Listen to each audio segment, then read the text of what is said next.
महाराष्ट्र शासनाच्या महसूल विभागामार्फत राबवण्यात येत असलेल्या श्री छत्रपती शिवाजी महाराज महाराजस्व समाधान शिबिर अभियानांतर्गत कोपरगाव येथील कलश मंगल कार्यालयात शनिवारी भव्य समाधान शिबिराचं आयोजन करण्यात आलं होतं। या शिबिराचं उद्घाटन आमदार आशुतोष काळे आणि विधान परिषदेचे आमदार विवेक कोल्हे यांच्या हस्ते करण्यात आले। शासनाच्या विविध योजनांची माहिती नागरिकांपर्यंत पोहोचवणे, महसुली विषयांबाबत जनजागृती करणे तसेच नागरिकांना तात्काळ आणि सुलभ सेवा उपलब्ध करून देण्याच्या उद्देशानं हे शिबिर आयोजित करण्यात आलं होतं।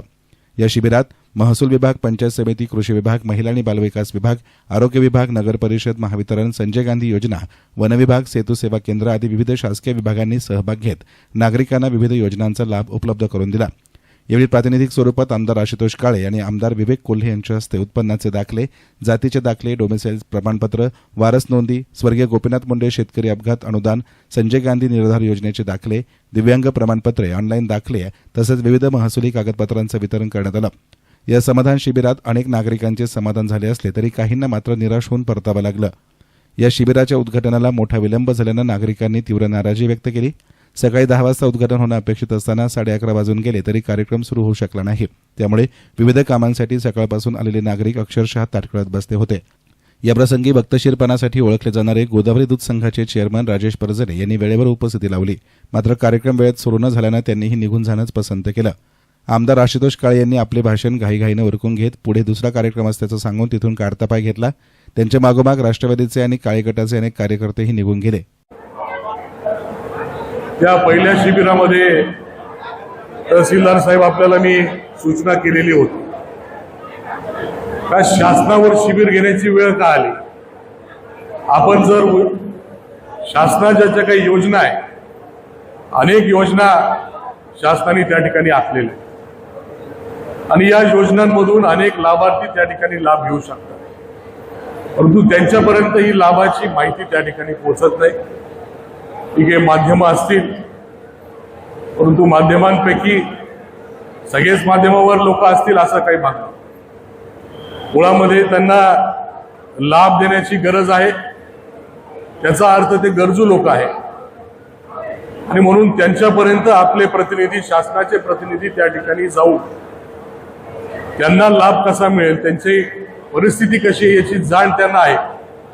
त्यांना जर नसेल तर स्थानिक तिथले नागरिक असतील त्यांच्याकडनं माहिती घेऊन या लाभार्थ्यांपर्यंत या योजनेची माहिती देण्याचे काम वर्षभर जर झालं तर खऱ्या अर्थाने शासनाने ज्या योजना काढलेल्या आहेत त्याचा लाभ लाभार्थ्यांपर्यंत पोहोचण्याचं काम होईल। मी म्हणत नाही का आपण काम करत नाहीये, परंतु अजून सुधारणा करण्याचा स्कोप आहे। अजून लाभार्थी त्या ठिकाणी प्रत्येक गावामध्ये आहेत, प्रत्येक वाड्या वस्त्यांवर आहेत, ज्यांना लाभ त्या ठिकाणी दिला गेला पाहिजे। शिबिर ठीक आहे, एक माध्यम आहे, आपल्या या लाभार्थ्यांना आपण लाभ देणार आहोत, त्याचा वाटप आता या शिबिराच्या माध्यमातून आपल्या सर्वांच्या हस्ते होणार। पण ही वेळ आपण येऊन दिली नाही पाहिजे। शेवटी ते गरजू लोक आहेत, लाभार्थ्यांना गरज आहे म्हणून त्यांना लाभ दिला जातो आणि लाभ द्यायला जर विलंब झाला तर त्या योजनेचा खरं त्याचं सक्सेस म्हणता येणार नाही। म्हणून आपण वर्षभर ज्या योजना, सर्व योजना ज्या ज्या लाभार्थ्यांना मिळणं अपेक्षित आहे, आपले जे काही शासनाचे प्रतिनिधी असतील, ग्राउंडवर काम करणारे, त्यांनी ठीक आहे, त्यांच्यावर बाकीच्या जबाबदाऱ्या, रेग्युलर जबाबदाऱ्या आहेच, परंतु इतर जबाबदाऱ्या सर्व पार पाडून याही बद्दल थोडासा वेळ दिला पाहिजे, जेणेकरून लाभार्थ्यांना या सर्व योजनांचा लाभ मिळेल आणि शिबिरापर्यंत येण्याची वेळ त्यांच्यावर येणार नाही, ही काळजी आपण सर्वांनी घ्यावी। अनेक जे काही उपक्रम आहेत, खास करून आपल्या सर्व ग्रामीण भागामध्ये बांधावरचे भांडणं असतील, रस्त्याचे भांडणं असतील, जो काही विशेष उपक्रम आपण राबवलेला आहे आणि रस्त्यांच्या अडचणी सोडवण्यासाठी जो आपण स्वतःहून पुढाकार घेऊन ग्राउंडवर जाऊन हे वाद मिटवण्याचा प्रयत्न आपण करताय, त्याबद्दल आपलं अभिनंदन करावं तेवढं थोडं आहे। सांगितलं की आता डबल स्पीडने या ठिकाणी काम झालं पाहिजे किंवा काम होईल त्याकरता आपल्यासारख्या सगळ्या दक्ष अधिकाऱ्यांची या ठिकाणी खरं तर गरज आहे. याच्यासाठी मी दक्ष म्हणतो की गेल्या अनेक महिन्यांपासून वर्षभरापासून मी आपलं कामकाज बघतो आहे. आपण वेळोवेळी घेतलेले निर्णय हे कायमच स्वागतार्ह राहिलेले आहे. खऱ्या अर्थाने आपण जवळपास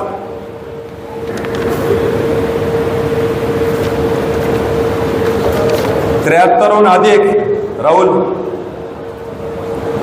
73हून अधिक कुठे आहे तो कागद कुठे आहे कागद कुठे आहे तो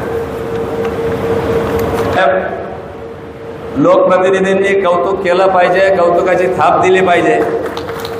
नाही तर नेहमीच आमचे मीडियावाले दाखवतात की याला झापलं त्यांना झापलं पुढाऱ्यांनी. त्याच्यामुळं योग्य वेळ आल्यावर चुकल्यावर तेही आम्ही करायला मागं पुढं पाहणार नाही.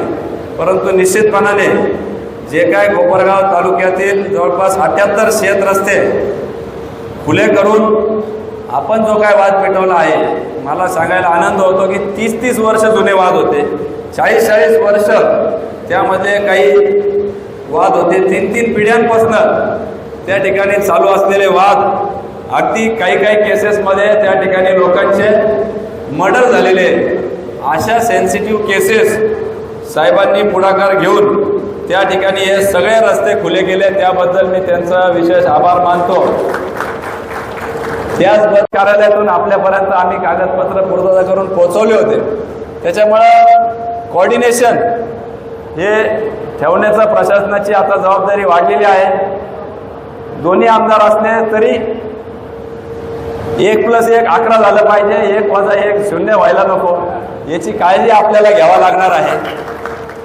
आणि त्यामुळं आमदार साहेब कालही नेमकी आम्ही त्या ठिकाणी स्वामी समर्थाच्या कार्यक्रमाला गेलो, मी आलो त्यांना घाई होती म्हणून ते निघून गेले.